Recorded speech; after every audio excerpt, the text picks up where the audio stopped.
Hey everyone, it's Michael Zapersky, and welcome back to another episode of the Consulting Success Podcast. Today I'm joined by and with Randy Shumway. Randy, welcome. Thank you for having me. Yeah, I'm, as I said before, hitting the record button, very excited for this conversation. And so for those that aren't familiar with you and your company, Randy, you are the founder and chairman of the Cicero Group, a management consulting firm with about 200 team members that works with organizations around the world. In 2017, you were recognized as CEO of the Year in Utah. You're in Salt Lake City, and you also received a Lifetime Achievement Award. And there's some other awards that and kind of recognition that Cicero has received, which I think is very noteworthy. So we're going to talk about that. I think mainly being that ranked as one of the top places to work, which, when we talk about people and talent and that whole side of things is just so critical to growth and to making an impact. So I definitely want to get into that. But before we hit on all that stuff, you got your MBA from Harvard Business School. Some people feel education is overrated and, it's just all about real world experience. Others think otherwise, that an education, especially from a school like Harvard, is very valuable. I'm wondering, for you, what's been your experience? Like, have you learned the stuff you learned in Harvard Business School, was that directly applicable to you in running and growing Cicero, or do you feel like it was just kind of nice and networking? Like, just walk me through how your stance and your experience when it comes to education and entrepreneurship. Well, my experience at Harvard Business School was extraordinary. I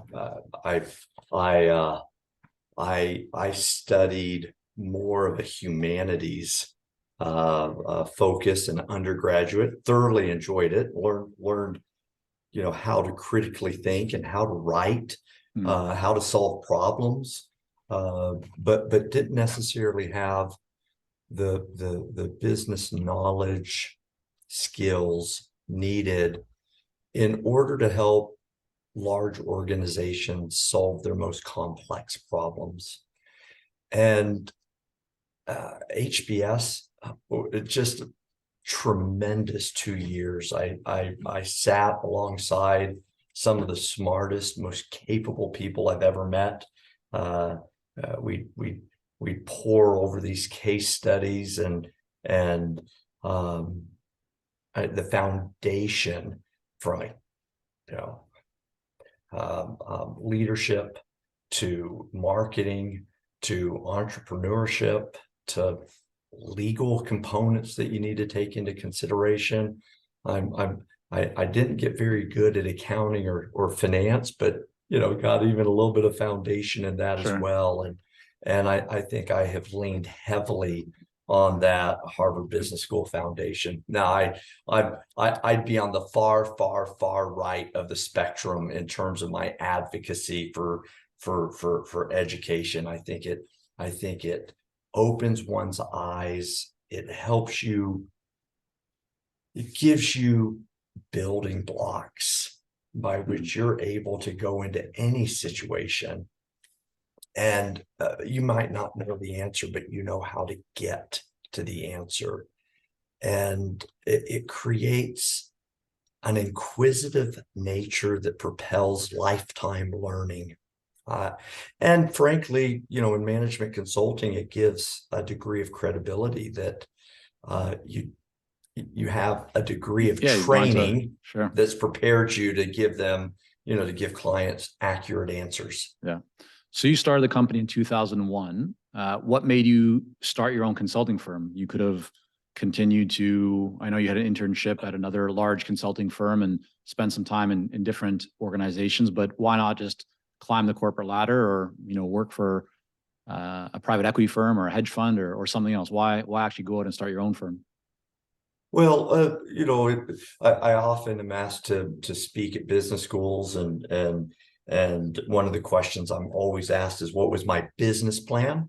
And the second question I'm always asked is, what's my exit strategy? And we can come back to the exit strategy in a second. Sure. Yeah. My business plan, I wanted to pay my mortgage. It was one page, yeah. So I had worked at Bain and Company, but both my wife and I, had more humble upbringings than the majority of my classmates. I remember an orientation sitting by Brian Bowinkle, who was a West Point cadet and had been an Army officer, and he and I were both there for financial aid, and the financial aid officer walked into this group and said, "I want to put your hearts at ease. A full 40% of you are requiring some degree of financial aid or another." And Brian and I looked at each other with our jaws dropped, because it had the opposite effect on us. And we've said to each other, 60% of our classmates can afford this. And it was a new world for us. Right. So I actually worked, I say full time, it was 31 hours a week, all through graduate school. Both my wife and I were in graduate school simultaneously, and we were terrified by the student debt. My dad calls me before we start and said, "Are you nuts? You will borrow 6 times as much money in 2 years as your mom and I have struggled for 30 years to pay off in terms of our mortgage." And so it was just an unseemingly high amount of money that we were borrowing. And so I had worked 31 hours a week. That was what was required to get health insurance at this great company called Think New Ideas. It was an integrated marketing company that this is the late 90s. Right. Organizations are just discovering the internet, and I was lucky enough to be hired as their director of strategy, and I would go in and help these organizations think about what technology could enable in terms of strengthening the relationship with customers. So I had worked there. Think New Ideas was acquired in 1999 by a KPMG spinoff called AnswerThink, and so I remained at AnswerThink, and they sent me to San Francisco after graduate school in order to lead the integration of 3 of their operations in San Francisco. And an extraordinary learning experience. But a year into it, this was the beginning of 2001. We were experiencing the dot-com bust, and so AnswerThink decided to kind of consolidate operations east of the Mississippi, and offered me to move to New York City as they and work in their New York City office, as they would be closing each of their West Coast offices.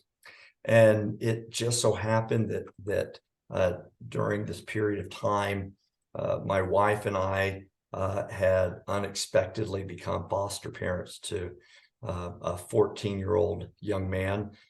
Fast forward, and we subsequently adopted him, and he's every bit a full-fledged member of our family, today, but here we are, foster parents to this sweet 14-year-old who had just experienced the real vicissitudes of life for the first 13 years of his life. And Maureen, my wife, said, I don't care what you do. You can be a clerk down the street at Walmart, but we're not moving him out of his high school until he graduates. He can't have that type of disruption in his life. If anything, he needs continuity at this stage. And so I called my boss, and I said, listen, I can't move to New York City, so I'm going to have to leave. But here's the reason why. I love AnswerThink. I'd love to continue, but I can't move. So I'm going to go look for a real job. And in the interim, I'm going to consult. And I had in my head that if I called it Cicero Group rather than Randy Shumway subcontractor, that I could charge $25 more an hour. And so we started it as Cicero Group, just rubbing nickels together. And I'll tell you what, each of my 3 former employers, Dow Chemical, AnswerThink, and Bain & Company, were our 3 first clients. So my boss at AnswerThink said, if that's what you're going to do, then we'll hire you. And And so suddenly I had 3 clients, and it's a nice lesson to be learned that you never burn bridges with past employers. Fast forward a couple of months, and I'm interviewing for what I thought was my dream job. It was to be the chief marketing officer of a company, and 5-minute commute from my home in San Francisco, and great people with whom I'd be able to work. And in my final interview with the CFO, he leans across his desk and says, "Randy, I'll be honest, I'm not sure if you want a job or if you want a client." And it caught me off guard. I thought for a moment, and I said, "Well, I think you're right. I want a client." And I went home and told my wife, "We're going to make a run at this. Like, this is my 4th client. Let's see if we can make it go." And we've never looked back. It's been an incredible ride. Yeah, amazing. So I want to fast forward from that time a little bit, because I imagine that in the early days you were doing almost everything, if not everything, inside of the business, right? So sales, business development at minimum. There's a point where in many companies, the founder will hold on to sales, business development for quite a period of time because of the focus on relationships and their network. And I'm wondering for you, Randy, at what point, and maybe at kind of what level of revenue or number of employees, did you bring on others to do business development to kind of take sales off of your plate? Well, I guess never. So that's not the answer you're looking for. Oh no, I'm not looking for any answer. You tell me what's Cicero. One of the things that I think has distinguished us is none of us, we are salespeople. We do not have a sales team. Our experience has been that if we deliver really high quality work to our clients, that they retain us to do subsequent work. They refer us to other organizations. Executives at the company leave and go to another company, and when they get there, they say, "You ought to hire Cicero Group." Right. And it becomes this positive, virtuous cycle. And so one of the things that I think is special about Cicero is that everybody, even myself, are billable. So we're all working on projects at any given time. I think that keeps our skills sharp. And the reality is that management consulting is not sold, it's bought. So when I'm in a meeting with a CEO or CFO or chief marketing officer, strategy officer, and they're navigating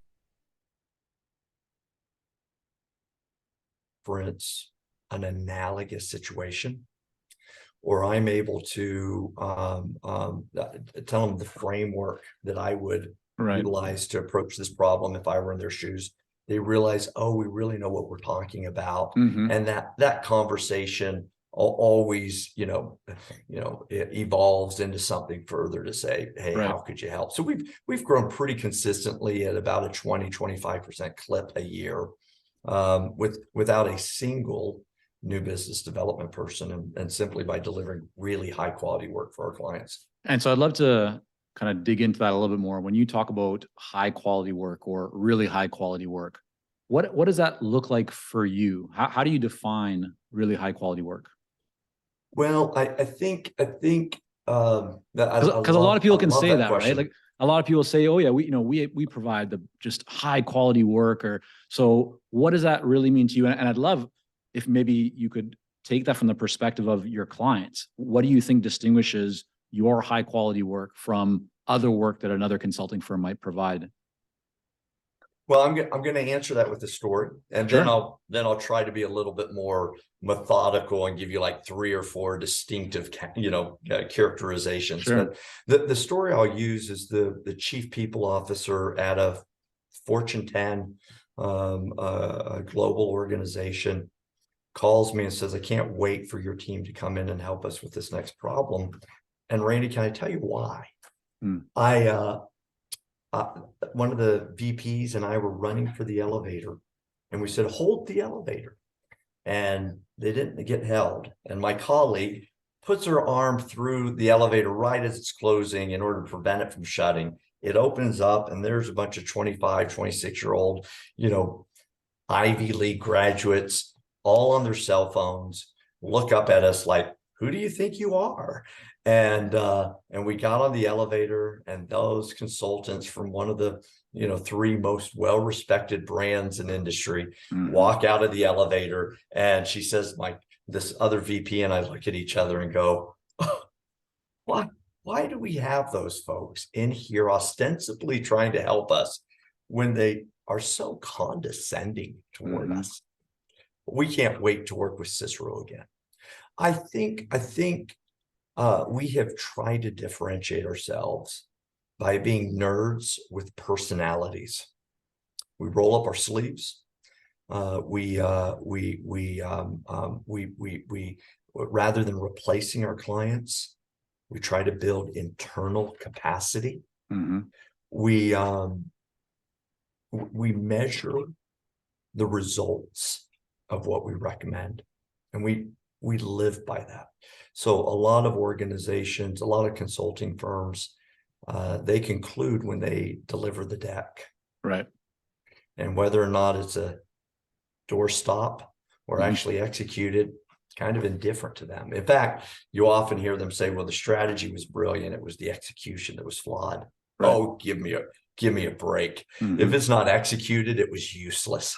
Yeah. And so for us, this collaborative approach that we take with our clients, this true partnership, and our focus on execution, on ensuring the rubber hits the road and drives real impact within their organization, is one of them.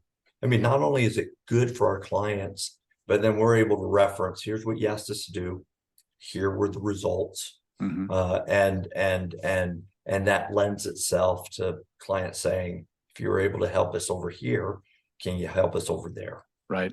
When you talk about the measurement part of measuring results, what does that look like? Is that some benchmarking before, you start the engagement, partway through, at the end, kind of just at a high level, or as much kind of detail as you could provide without getting too technical? Just so I'm looking for what people might be able to gain from this and go, oh, maybe I could do that, or I could implement one part of this into our business.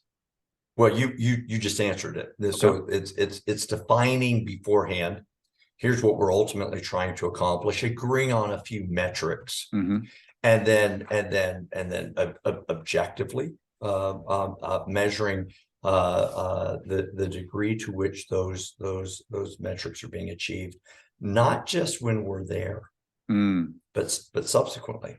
So we look to ensure that the trajectory continues, so that we've truly inculcated, processes of continuous improvement, right, and mechanisms that have sustainability. So I'll give you an example. We might look at, if you're launching a new product, growth in market share as well as in price.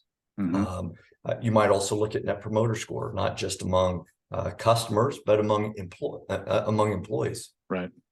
If it's a operational excellence engagement, where we're doing a lean, value stream mapping and process reengineering, we can look at the cost savings and the employee Net Promoter Score and the customer Net Promoter Score and some other metric surrounding product quality or service quality, so that what you're able to illustrate is that we were able to eliminate waste without hurting quality or experience. And those are the types of things that we, across the spectrum of different types of problems that we're solving for our clients. Well, I love that, because you're not just looking at one metric by itself. You're looking at the implications across and how things kind of connect or interact, which is really powerful. You talk, Randy, about, you're providing this really high quality work for your clients, which, they may not be getting from other providers, which is the reason why they're keeping you around why you're able to build more internally with them and kind of increase capacity to deliver more with that same client. But you also talked about that your clients, they will refer you to others, right? So that's one way of getting business. Do you actively and proactively have a process for getting referrals from your clients, or are you just kind of sitting back and the referrals come your way? Yeah, no, I wish we were sitting back and the clients were just coming our way. We actually flew in all of the partners from our various geographical offices last week, and on Friday we spent 5 hours deliberating how to maintain growth without sacrificing quality of work, but also the quality of people. Culture matters a lot to us. You referenced the fact that we're one of the top, ranked one of the top 5 best consulting firms to work for in the world, and we take a lot of pride in that. So the discussion strategy session among all the partners at Cicero was how do we maintain our growth trajectory while without diminishing either of those. And we're actually considering a new business development track within the organization, because we're now at a size where it's just, you're so big, you need to have a new business development mechanisms. But we also talked about what we can do organically to continue to nurture those relationships with clients, because so much of the work we do is at the senior most level of the organization. Right. Oftentimes, those individuals serve on boards of directors. They serve, in various, community responsibilities where they're interacting with others, and so it's rare that a client isn't involved in another organization that is that's seeking it. It's rare that they don't have this, right? That where the other organization with which they're involved isn't seeking mechanisms to improve, where there's an opportunity for them to say, I know an organization that delivers McKinsey level, Bain level quality of work, but in a different style of partnership and at a different cost point that may be a little bit more sustainable. Got it. So what I'm taking from that is, correct me if I'm wrong, is that your current approach to referrals is more about connecting with the right people, or being with those people on boards or whatever it might be. It's not so much a script or a system or a process that you run with clients at a specific kind of timeline in the engagement to say or do something that triggers something. That it's not that. It's more the former. It's not very systematized, but okay. I think every one of us, when we're at dinner with clients, when we're wrapping projects up, we ask them, are there other ways in which we could assist? Are there other organizations with whom you're working that we could be helpful? I had one client a number of years ago say, Randy, every other consulting firm I work with, before they even start the first project, they're selling me on the second one, and I resent that. And Cicero doesn't do that, and I appreciate that about Cicero. And this particular client had not hired us for a bit of time, and I laughed and said, I don't know if that's a positive or a negative commentary, because clearly you didn't hire us for that second project. And he laughed and said, no, we're getting you in on something that we actually need a lot of help on. But he goes, I don't feel like I'm ever sold by you. I feel more that your work speaks for itself, and that's what's the tip of the spear that has us asking you to come back again and again to continue to help. Right.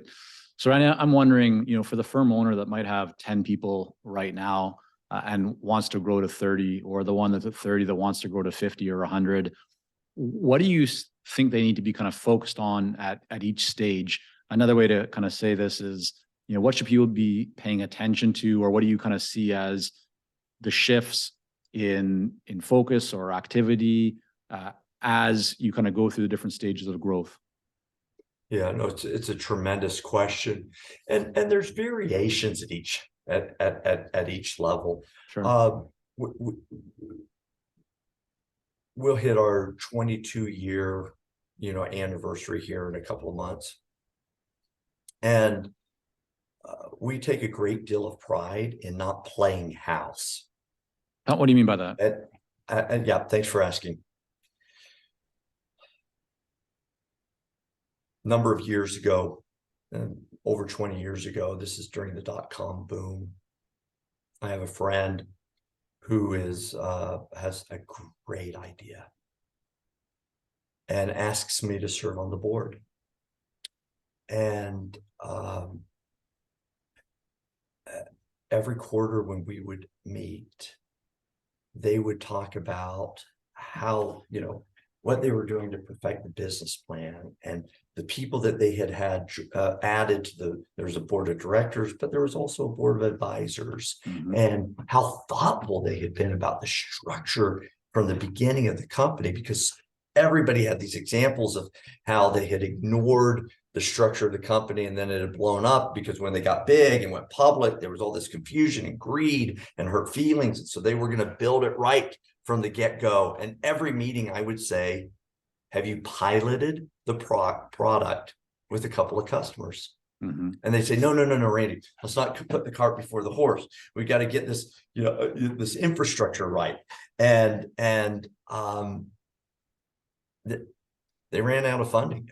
Yeah. And I would opine, I think like Christensen says, that 93% of strategies that were effectively implemented originated from an emergent approach, where you throw something against the wall, see what sticks, see what doesn't stick, recalibrate, improve upon it. That's an emergent strategy as compared to a deliberate strategy, and that the vast majority of successes originate from an emergent strategy approach. And so when I say don't play house, I mean roll up your sleeves and get to work. I say at Cicero, even to this day, as large as we become, we really do three things. We deliver high quality of work. We develop clients, and we develop people. And if you're spending time doing something else, you might be wasting your time. And so I think a lot of consulting firms spend a lot of time doing the extraneous, more interesting, more firm building in perception, and the nitty-gritty of just rolling up your sleeves, thinking hard about your client's needs, and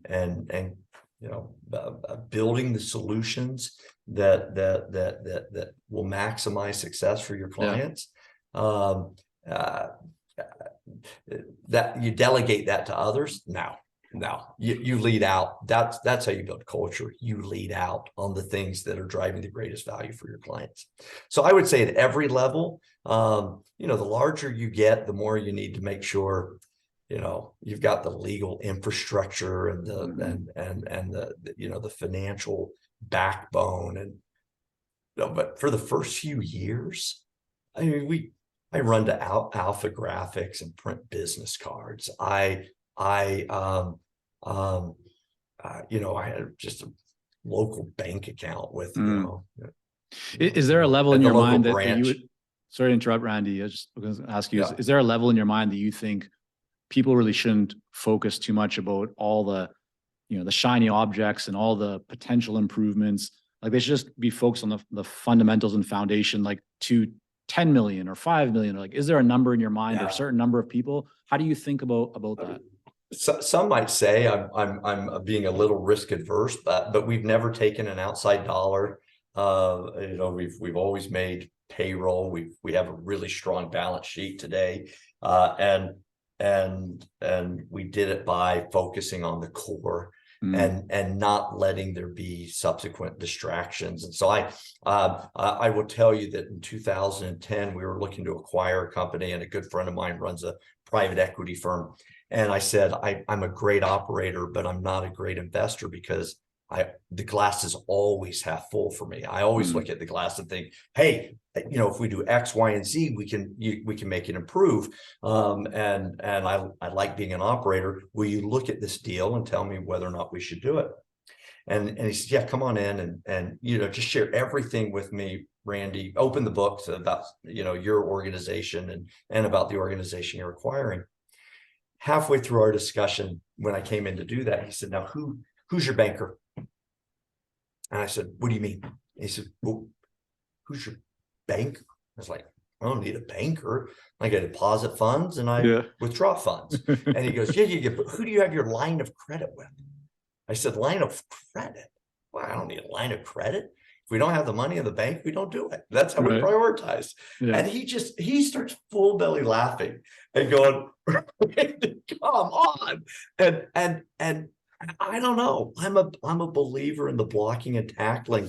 When we first started Cicero, I got a few friends to as we started gaining more and more clients. And what I'm saying really happened. Like we had a room at my house and we had a big desk and we all sat around it with laptops. We had a whiteboard a couple of whiteboards on the wall.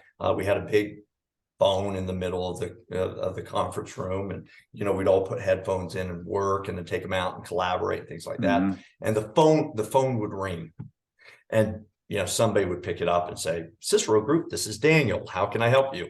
And the person would say, oh, can I speak with Monica? And Daniel would say, one moment, let me see if Monica's in her office, and then hit hold and look across the desk and say, hey, Monica, so-and-so's on the phone for you. Do you want to talk with them? And she'd say, oh, yeah, absolutely. I've been waiting for that. And then he'd go back off hold and say, well, let me transfer you to her now, which would be him handing the phone over to her. And again, today it's a different environment, so there's lots of analogies that we could apply this to.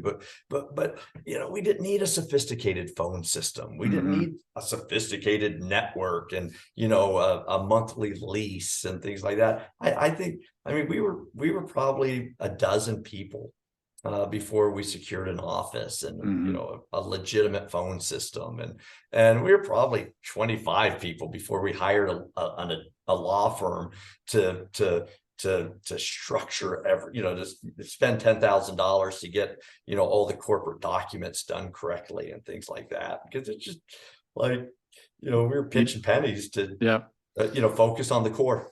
Well, I think that's such a powerful message, because you do see, I think there's more options and opportunities than ever before.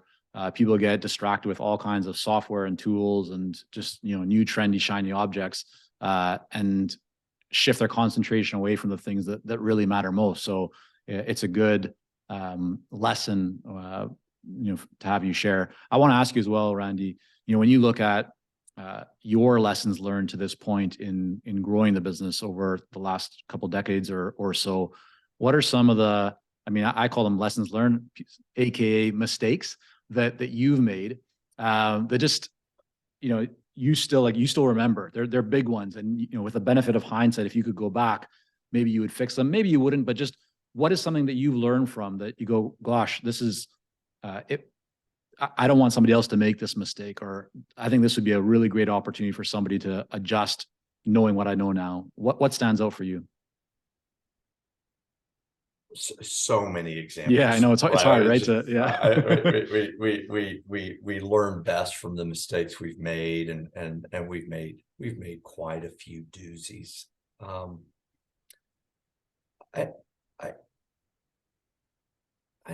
So the first thing I would say is that we really have tried hard to leave room for learning from our mistakes. I've worked at an organization once that really came down hard on people when mistakes were made.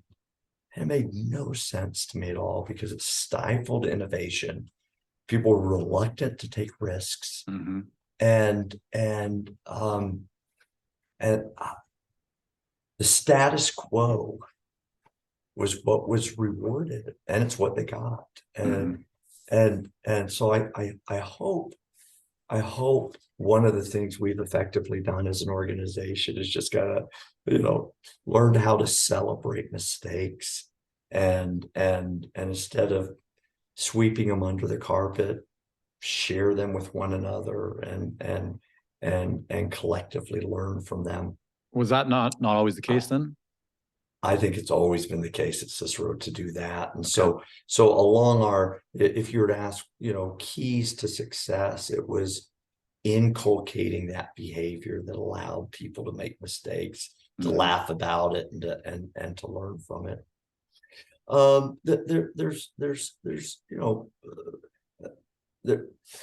There's times in which you extend yourself and say, well, if we could do that A and we could do B, then we could certainly do C. And there's times in which we've gotten up over our skis, and well, if we could do A and B and C, certainly we could do D and E.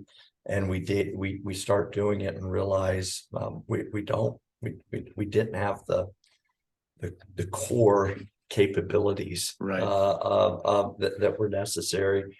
And in those cases, we scramble, we go get the right people, we bring them in, and we lose money.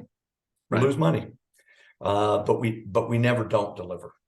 And so there's been a few of those, but there's also been a few of those, honestly, where suddenly we're doing new innovative things that we previously didn't think we had the capacity to do, that we discovered that we were actually quite good at. So given that's the case, that you're going to take some bets, there's a risk at times they're not going to work out and you've overextended and, money's been kind of down the drain, but other times you've taken the same kind of actions where you're trying something new and it does pay off. Knowing that, what's your belief around that? Do you believe that firms should be taking those kind of calculated risks and trying new things, knowing that at times there will be waste? Or is it better just to stick to your core and keep focused on it? How do you feel about that? Yeah, I mean, in consulting, again, I mentioned earlier, consulting is bought, it's not sold. And so there's something to be said for sticking to your core. What are you really good at? And do it again and again and again. But there's also something to be said for something that an organization, I hope our organization is particularly good at, is adapting. And that we have frameworks, skills, and capabilities such that even if it's a problem that we haven't previously encountered, we're smart enough that we can figure it out. And so I think that keeps your tools sharp. But I also think aligning with client needs is something for which the best management consulting firms are constantly seeking to do. Yeah. Just a few more questions, then we're going to wrap up here, Randy. So I love this. Okay. Yeah, thank you. For those that are running firms right now and are thinking about an eventual exit at one point down the road, what suggestions would you offer them to increase the value of their firm, or just things that they should be thinking about now as opposed to waiting for the future? I so appreciate you asking me that question. I told you that the two questions I always get asked at business schools, these MBA students raise their hands and say, what was your business plan? It didn't seem like you had much of one. And I'm like, nope, we didn't. And then another one will raise their hand and say, I questioned your exit strategy. Wouldn't you have been smarter to have built a product company in which you made money while you sleep? And I always chuckle, like, why is the objective in building something to exit it? Could you imagine going into a marriage, thinking about what your exit strategy should be, or going on an incredible vacation or a journey and thinking like, what's my exit strategy? No, you're enjoy the journey. We started Cicero with a vision of working with people that we loved working with, both internally as well as clients. Solving complex problems that made a difference, and being excited to get out of bed every day to go make a difference in the world. And I've never thought about exit strategy. I've never thought about exit strategy because why exit something that I love doing? Mhm. That's truly having legitimate impact. Yeah. And so I frown at the, you know, the mechanisms used in order to position an organization to be attractive for a sale or something like that. Just build something that you want to be working at for an extended period of time. And if Mhm. somebody comes along and wants to acquire it, I think it'll be more valuable. Mhm. Last year, we divested a subsidiary of Cicero, a company that we had built over 15 years. It was a management consulting firm that was doing incredible work. And Was it under the Cicero brand, like had the Cicero name, or was it a separate name? it was called Education Direction. Okay. And it did exactly what we've been talking about today, but it did it in K through 12 schools, school turnaround. Mm. So we would go in and we do an exhaustive root cause analysis to understand the things that were most obstructing maximum improvements in student learning. And then we'd overlay evidence-based practices. Then we'd roll up our sleeves. And for the next 2.5 years, we'd work with these schools to build techniques of continuous improvement to drive in student learning. Had an 86% success rate. That's fantastic. Extraordinary. Yeah. Extraordinary. It's unheard of in public education. And we built it to maximize impact. And in the process, a very well-respected organization came along and said, we can do really great things with your company. Randy, we're in every school district in every state in the country, and schools all over the country need these services. So combining the magic that you've created with the relationships and network and reputation that we have will accelerate the opportunities for the employees in that division, but really expand the number of schools with which they're able to be working with. And did they acquire that company, or? So they acquired it. It made all the sense in the world in terms of opportunities for the employees, made all the sense in terms of the network that we would capture in terms of the number of schools we'd be able to expand to. And it made sense economically. Right. But it isn't something that we had proactively sought. And I, frankly, the result of that is that those that were in that division loved working at the organization every day up until we sold it. And they're all still there having an extraordinary time because the focus was on building something that had impact rather than building something that would, align our financial pockets. Right. Your role today and your title, right, is founder and chairman. Yet you mentioned that your work today is still to a degree, I don't know what percent, is billable. I'm wondering, how do you spend your time on like a typical day or week? How involved are you in actual client projects, doing delivery of work, or do you spend the majority of your time more on kind of strategy, vision, team, just high level breakdown of how you kind of structure your typical day or week? Probably a third of my time is on client billable work, where I'm leading an engagement. I'm working to help a client solve problems. Yeah. Probably 1/6 of my time is spent on strategy. What are we doing and how are we navigating it? Should we, are there some inorganic opportunities that we should be considering?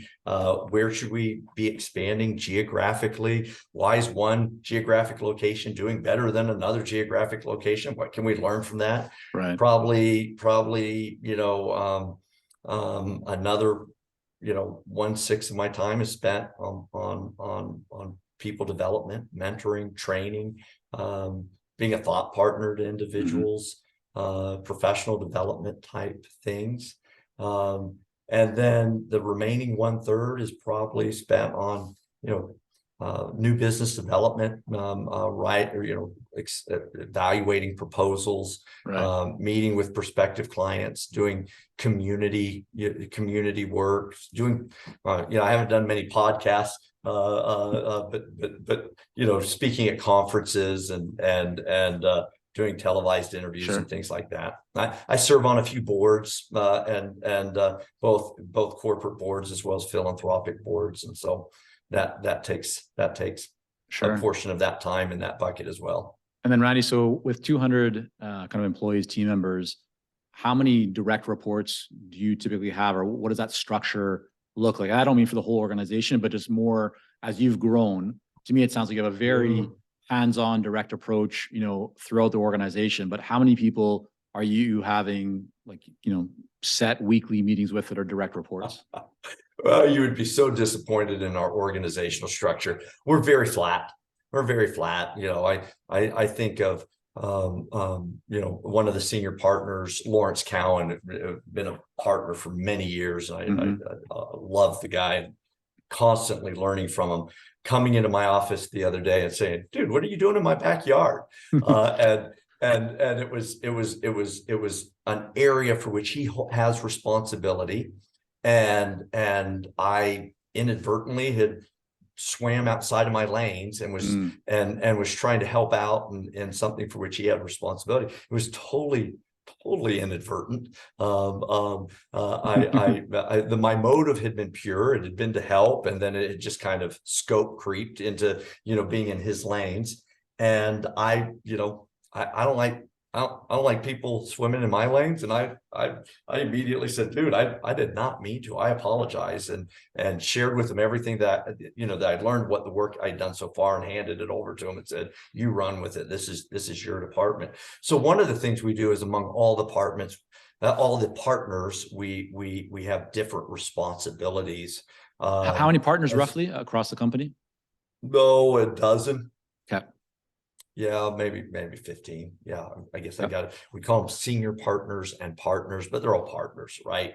And so, yeah, I guess if you combine partners and senior partners, you're 15, 16. Okay.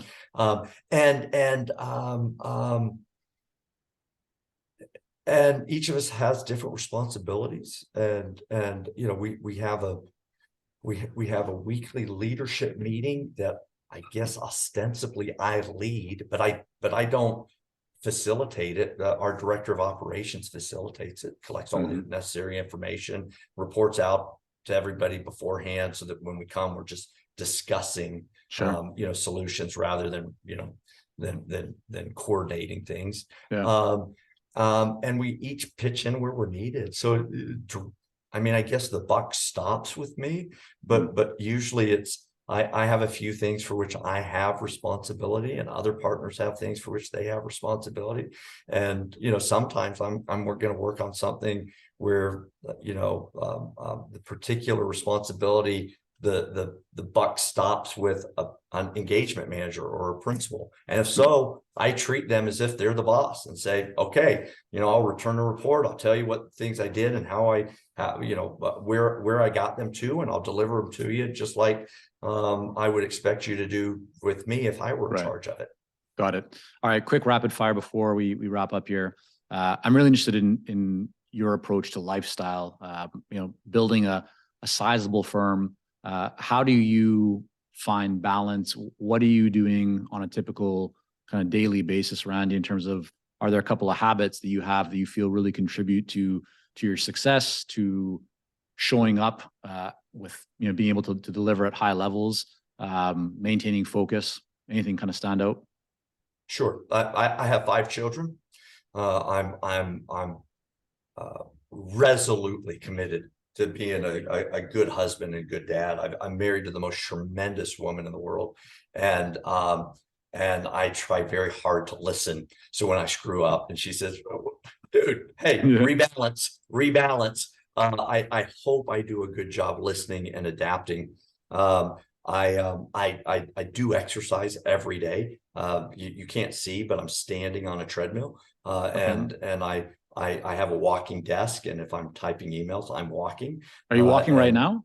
I'm not Or you're just walking standing? right now. Okay. I'd be bumping up and down Well, if that's I what I were think, because walking I'm right I'm in now. a standing desk as well, and I stand pretty much all day when I'm in the office. Like you, exercise every day as well. But I was like, wow, if you're walking right now, that's one heck of a smooth walk you got. I don't have that smooth of a walk Yeah. Okay. or cardiovascular. You'd hear me breathing. Right. And I unapologetically incorporate my family into my job. So my dog is often at the office with me. My kids have a workstation and they come and study after school. I take my children with me to projects when I travel. If it works, I'll take one of my children with me. I was in Africa on a large engagement, and the general counsel couldn't get my 15-year-old son was here in Accra, Ghana with me for 2 weeks. I was like, I got me in Accra, Ghana for 2 weeks. I put him to work. And I remember him, the entire conversation he had with me was with my 15-year-old son. And at the end of our meeting, he said, "This has changed my life. From this point forward, my kids are going to have a desk at the office, and they're going to work alongside me." I will, if I'm at a dinner meeting, and I'm, my youngest daughter, she's getting a little older now, so we don't do it like we did, but we used to. I excuse myself for 10-15 minutes, go out into the lobby, at the restaurant, or go to a quiet place and FaceTime her, and we'd read Harry Potter together. And when I say unabashedly do so, I don't apologize. I don't give an excuse like, "Oh, my child's with me because of this," or "I need to step out and read to my daughter. Sorry, gotta be." No, I don't apologize. Like, I look forward to doing it. And I think more of us, male and female, ought to just, my kid's coming with me. I want them to learn. They're part of my life. Amazing. And I also, I exercise with my kids. So if I'm running, it's with one of my kids. If I'm swimming laps, it's with one of my kids. And so that's what, I'm certainly not perfect at it, but I try awfully hard to integrate my family fully in all aspects of my life. That's fantastic. And then Randy, last 6 months or so, one book that you've either read or listened to, could be fiction or nonfiction, but just anything that's stuck with you that you feel like, wow, others might benefit from this, or just enjoy it if it's fictional. I was not expecting that question. I should have expected that question, shouldn't I? I'm giving you insight into my soul. Morality by Jonathan Sacks, Rabbi Jonathan Sacks, is a book I've read in the last 6 months that I absolutely loved. I'm listening to The Frozen Hours. It's a Jeff Shara book on the Korean War while I swim laps in the morning. Oh, wow. Yeah, so I put headphones in while I swim laps, and but again, it's probably not what you looked for. You're looking for a business book or something like that. But Morality by Jonathan Sacks, by Rabbi Jonathan Sacks, is a book that I've read in the last 6 months. Perfect. We will, and it won't surprise you. I try to read 2 or 3 books a month. Yeah, that's fantastic. All right. Well, before we wrap up here, then, Randy, I want to make sure that people can learn more about you and your work and what Cicero has going on. Where's the best place for people to go? CICEROGROUP.com. All right. Come to our website. Yeah. There we go. We will link all that up in the show notes. Randy, thank you again so much for coming on here today, spending time sharing some of your, your journey, wisdom, experience with us. Really appreciate it. It was an absolute treat for me. Thanks for having me on the show.